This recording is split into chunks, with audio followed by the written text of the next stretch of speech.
Hey there, Alex Kidman from Finder with our video review of the LG V30 Plus. Now usually when a phone manufacturer makes a Plus model, they deck it out with all the goodies relative to the regular non-Plus model. That's not LG's style. The V30 Plus, which is the model of the V30 that we'll see here in Australia, differs from the regular model only in storage. So the regular model has 64 gig on board, this has 128 gig.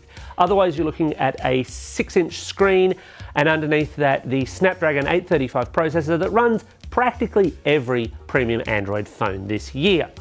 So what's to like about this particular phone? Well, first of all, there's the refined design. Now for the LG G6 earlier in the year, LG went kind of industrial. It was a very serious, almost corporate looking phone. The V30 Plus is a little bit more fun and a lot lighter. This is one of the lightest 6-inch phones I think I've held this year. It really is kind of surprising in that aspect, but it's still quite nice, strong, durable, and quite a good looking design with a rear-mounted fingerprint sensor below the camera lens. If you're listening, Samsung, take that advice.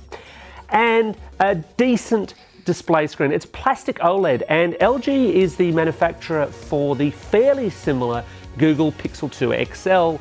And that means that this has exactly the same issue that the Pixel 2 XL does, which is that there's a blue tint to the screen when you tilt it a bit. It's not an earth-shattering flaw, but it is a little bit regrettable in what is meant to be a premium phone, and one that is otherwise incredibly satisfactory. Because LG's really gone all out in terms of little premium touches. So there's still a headphone jack, and that in and of itself is almost becoming a premium touch, but it's backed up with a quad DAC for much better audio quality. Plug a decent set of headphones into this, get some decent quality audio, and it really sounds great. Much better than most other premium phones, of course, which have dropped that headphone jack altogether. That also extends to the camera. Now, while LG makes the Pixel 2 XL, that's a single lens version, this is effectively the dual lens with a standard and wide angle lens camera, as has been the style for LG for some time. But they've incorporated some really nice smart features. Things like the automatic inclusion of Graphy, which lets you set various cinema tones for your videography. It's a really nice, simple, easy way to get those kind of classic cinema effects in your video without having to particularly worry in post-production about getting them. They work and they work well. And obviously, yes, you could throw Graphy onto any given Android phone. The fact that it's integrated is a really big plus point.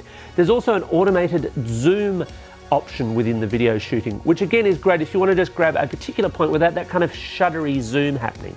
General stills photography is also really rather good, and one thing of note here is that the lens on the back of the V30 has a glass covering rather than plastic.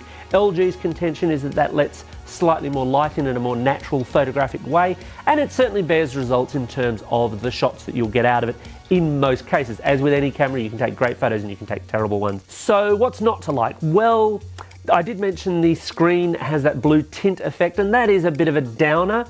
It's also slightly exacerbated by the fact that LG's default skin for this has these bright, garish buttons on them.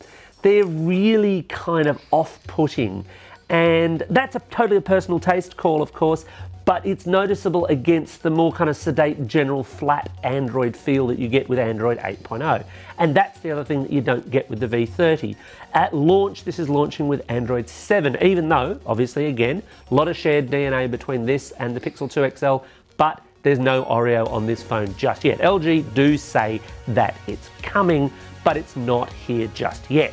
So should you buy the V30 Plus? Well, you should certainly consider it if you're in the market for an outright phone. Here in Australia, it's only being sold outright at $1,199, and that means that it's in the conversation of just about every other premium phone, excluding, obviously, I guess, the Pixel 2 XL and Apple's iPhone 10, for example. But at that price point, it delivers an awful lot of quality. It's certainly worth considering if you want an outright phone. Unfortunately, you can't get it on contract. Now, for our full review, check out Finder.